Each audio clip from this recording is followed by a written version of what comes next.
प्रश्नावली 1.3 के हम 4 सवाल कर चुके हैं। 5वें सवाल में वीडियो इतनी लंबी हो गई कि अपने आप बंद हो गई। हम 5वां सवाल कर रहे थे, चलिए हम इसी को कंटिन्यू करते हैं और इसी को सॉल्व करते हैं। इसमें हमें क्या करना है, 1 में 17 का भाग देना है और बताना है कि भागफल में कितने अंकों के बाद पुनरावृत्ति होती है। ठीक है, चलिए देखते हैं, अपन सॉल्व भी करके ही देखते हैं कि कितने अंकों के बाद अंकों की पुनरावृत्ति हो रही है। तो 17 में हम जब 1 का भाग देंगे, क्या सच सीधा चला जाएगा? नहीं जाएगा। तो नहीं जाएगा तो हम क्या करते हैं, दशमलव लगा लेंगे और एक जीरो बढ़ा देंगे। तो अभी भी 10 में नहीं जाएगा तो हम एक और बढ़ा लेंगे, अब चला जाएगा। क्योंकि दशमलव अगर हम लगा लें तो हम कितने भी जीरो बढ़ा सकते हैं। चलिए 17 85, कितना बचा? 15, एक जीरो 15 में तो जाएगा नहीं, फिर बढ़ा लेंगे। 17 9 नहीं जाएगा, 153, 17 8 136, कितना बचा? 14, फिर 14 में नहीं जाएगा तो एक जीरो बढ़ा लेंगे, 14 बचेगा, नहीं जाएगा, एक जीरो बढ़ा दिया। फिर 17 17 8 नहीं जाएगा, जाएगा जाएगा, 17 8 136, कितना बचा? 4, कितना बचा? 4। हम फिर से जीरो बढ़ा लेंगे, 17 दूनी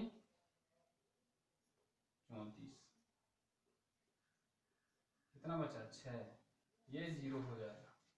फिर जीरो बढ़ा लेंगे, 17 3 51, कितना बचा? 9, फिर जीरो बढ़ा लेंगे, 17 5 85, कितना बचा? 5, फिर जीरो बढ़ा लेंगे, 17 दूनी 34, कितना बचा? 16, 16 में जाएगा क्या?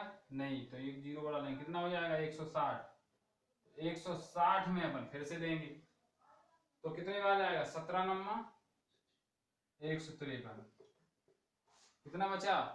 7, 7 बचा। 17 का 7 में चला जाएगा? नहीं जाएगा, फिर से एक जीरो लीजिए तो चला जाएगा। 17 चौक 68, कितना बचा? 2, फिर नहीं जाएगा, जीरो बढ़ा, 17 एकम 17, चला जाएगा। कितना बचा? 3, कितना हो जाएगा? 30, फिर जाएगा, 17 एकम 17, कितना बचा? 13,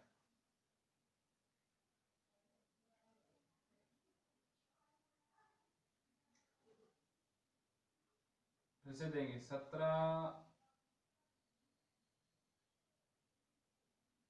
17 सत्ते 119, कितना बचा? 11, 17 छक्के 102, कितना बचा?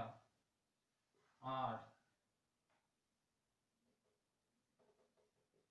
17 चौको 68, कितना बचा? 12, 120, 17 सत्ते 119, कितना बचा? 1। हमने यहीं से शुरू किया था, हमें क्या है, वही शेषफल प्राप्त हो गया। मतलब कि अगर हम फिर से प्रोसेस करेंगे तो इतने अंकों के बाद फिर से पुनरावृत्ति हो जाएगी।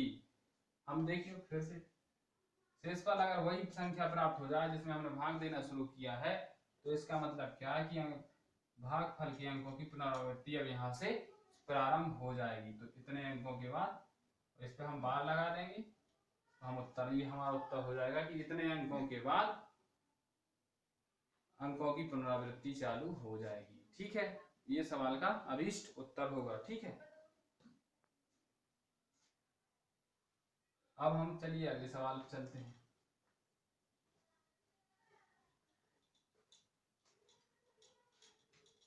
अगला सवाल क्या है? 6वां। अब अगला सवाल क्या है? 6वें सवाल में क्या करना है? 6वें सवाल में वो पूछ रहे हैं कि आपको ऐसी संख्याएं ढूंढिए, क्या p बटे क्यू के रूप की परिमेय संख्याओं के अनेक उदाहरण दीजिए। अपने को कई उदाहरण देना है जहां p और q पूर्णांक हैं, जिनका एक के अतिरिक्त कोई उभयनिष्ठ गुणनखंड नहीं है और जिसका शांत दशमलव निरूपण है। क्या यह अनुमान लगा सकते हैं EQ को कौन सा गुण अवश्य होना चाहिए। देखिए हम कई संख्याएं ले रहे हैं जिसमें उनका ओमानिष्ट गुणनखंड 1 होना चाहिए, 1/2। ठीक है, 2/4 हम ले सकते हैं क्या? नहीं ले सकते। क्यों नहीं ले सकते? ये गलत हो जाएगा क्योंकि इसमें ओमानिष्ट गुणनखंड 2 हो रहा है, अपने का ओमानिष्ट गुणनखंड सिर्फ 1 होना चाहिए। 1/5, 1/10,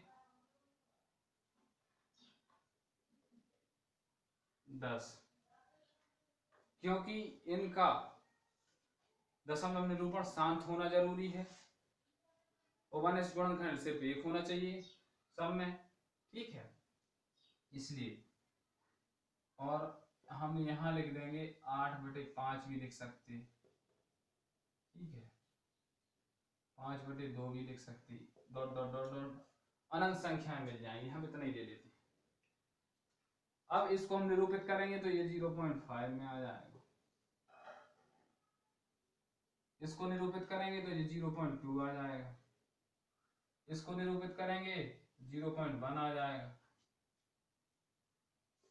इसको निरूपित करेंगे तो 1.6 आ जाएगा और इसको निरूपित करेंगे तो 2.5 आ जाएगा।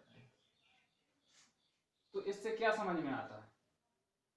इससे यह समझ में आता है कि जब कोई संख्या P/Q के रूप में हो, उनमें एक ओमानिष्ट गुणनखंड हो, तो उनको एक गुण होना जरूरी है कि बटे में जिस भी संख्या जो भी है भाग के बटे में उसका 2 या 5 या दोनों का गुणा या गुणज होना जरूरी है।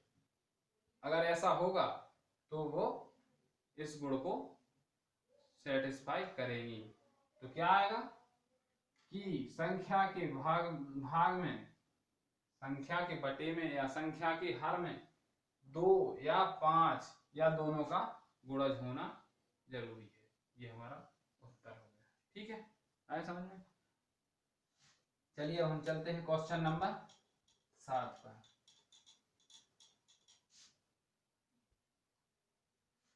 क्वेश्चन नंबर 7 है हमारा। उन्होंने बोला ऐसी तीन संख्याएं लिखिए जिनके दशमलव प्रसार अनवसानी अनावर्ती हो। मतलब कि 3 संख्याएं लिखिए जो अशांत और अनावर्ती हो।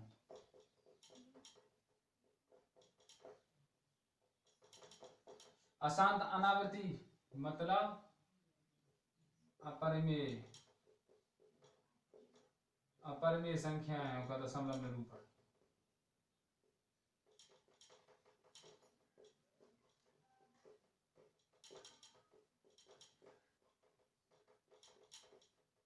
अशांत अनावृत्ति क्या होता है? मतलब अपरिमेय संख्याओं का दशमलव निरूपण, और इनकी निकालने की कोई विधि नहीं होती। इसको हम अपने आप से ऐसे लिख देते हैं कि हमने 0 लिखा और दशमलव लिखा 1 0 1 0 0 1 0 1 4 0, ऐसी हमने एक ये हो गई और इन्फिनिटी तक चली जाएंगी।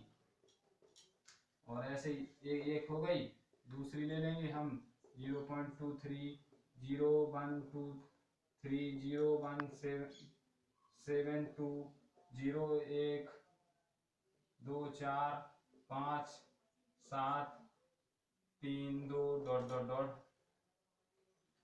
और तीसरी 0.3 1 2 7 0 1 4 5 8 9 2 1 डॉट डॉट डॉट डॉट। कहने का मतलब यह है कि कोई भी संख्या रिपीट नहीं होनी चाहिए। कोई भी संख्या, इस संख्या में कोई भी अंक रिपीट नहीं होना चाहिए एक निश्चित अंतराल के बाद।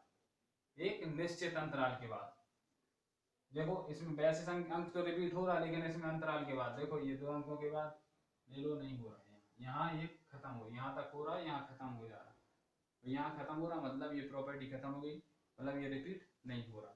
1-2 बार तो हो सकता है, तो इसलिए क्या हो गया, ये अशांत अनावृत्ति हो गई। इनका सीधा सा यही नियम रहता है। ठीक है, तो ये हमारी तीन संख्या कुछ भी हो सकते हैं, अनंत हो सकती हैं। आपको जो लिखना है आप वो लिखें, ये हम अपने मन से लिख रहे हैं, ठीक है। आप भी अपने मन से लिख सकते हो, बस ये ध्यान रहे कि कोई भी अंक निश्चित अंतराल के बाद रिपीट ना हो।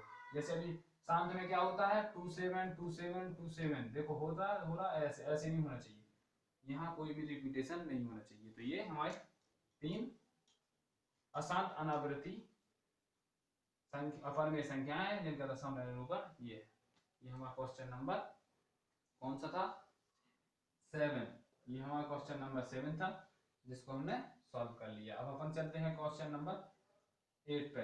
ध्यान रखिए कि कोई भी इस संख्या में अंक निश्चित अंतराल के बाद रिपीट ना हो, बस। इसी प्रकार क्वेश्चन नंबर 8 है।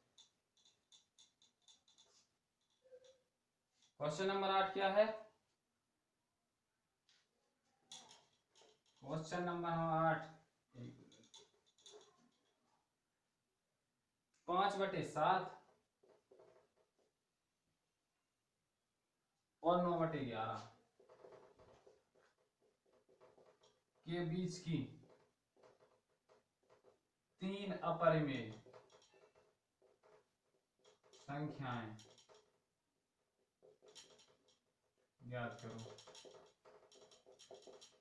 सीधी सी बात है, जब भी हमें दो परिमेय संख्याओं के बीच की अपरिमेय संख्या निकालनी होती है तो अपरिमेय संख्या को निकालने का कोई विधि तो होती नहीं है, लेकिन एक सीधा सा तरीका है कि पहले हम इनको दशमलव में निरूपित कर लें। क्या?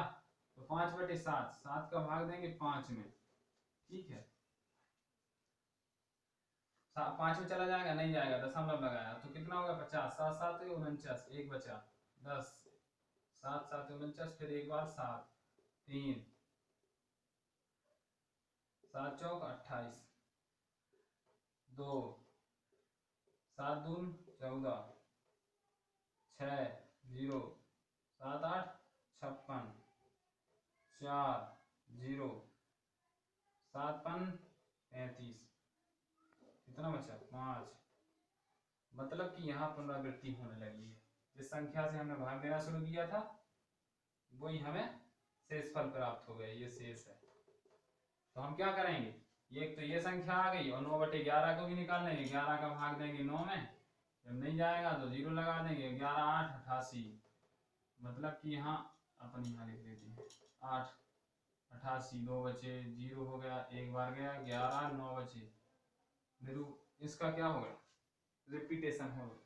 9 में हमने शुरू किया था भाग देना, 9 आ गया, मतलब ये यहीं से रिपीट होने लगेगा। तो यहाँ क्या 2 अंकों के बाद इस संख्या में अंकों की पुनरावृत्ति होने लगेगी। यहाँ क्या 6 अंकों के बाद हो रही थी।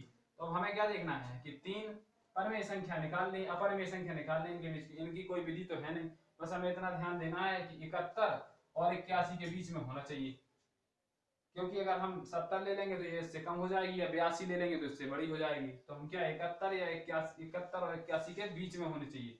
तो एक ले लेंगे हम 74 ले लें, 74 0.7421312081389 डॉट डॉट डॉट डॉट ऐसे कुछ भी ले लो, अब 75 ले लो, 32171138973 dot dot dot dot infinity तक, रिपीटेशन नहीं होना चाहिए।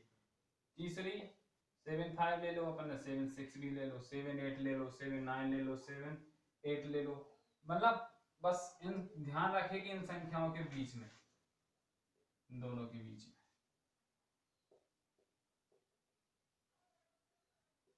9643213211 ये हमारी तीन अपरिमेय संख्या हो गई। कुछ भी उत्तर हो सकते हैं आपके, बस रिपीटेशन नहीं होना चाहिए। और याद रखें कि इन दोनों के बीच के ही अंक लेना है हमें।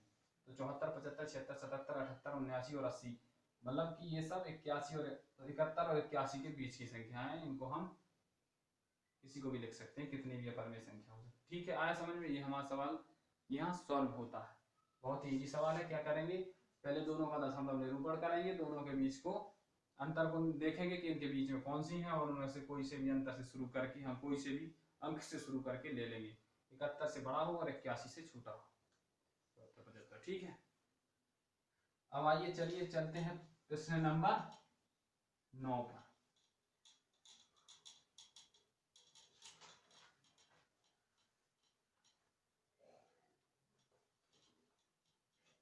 अपरिमेय संख्याओं का दशमलव निरूपण निकालने की कोई विधि नहीं होती है और अपरिमेय संख्याओं का दशमलव निरूपण अशांत अनावृत्ति होता है।